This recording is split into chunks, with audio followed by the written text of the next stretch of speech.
Do you worry, though, that this has damaged the public's confidence in the government that you're part of? Yes, I think it has. And, I can appreciate people's frustration.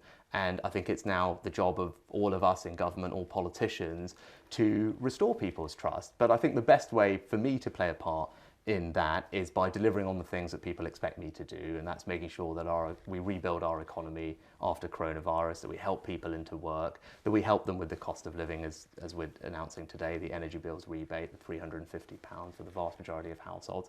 If we deliver on the things that we said we would do, invest in public services, get our public finances back under control, that's what I'm responsible for, and I think that's how we can restore trust. Are you comfortable with how your next door neighbour has handled all of this?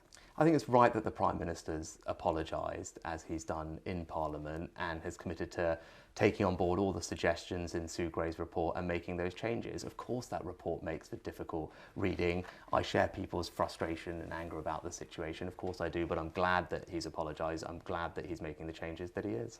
You live and work in this building where there were multiple gatherings during lockdown. Were you aware of any of them?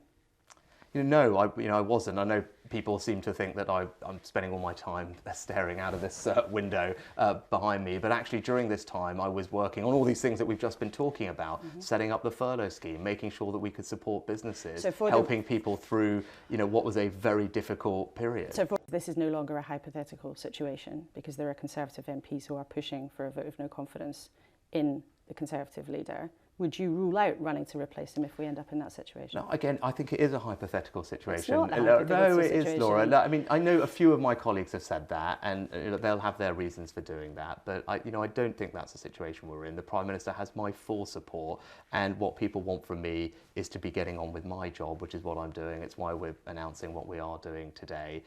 It's more than enough for me to focus on helping people with the cost of living and rebuilding our economy after the biggest shock in 300 years. Believe me, I've got a lot to focus on, and my job is to deliver that.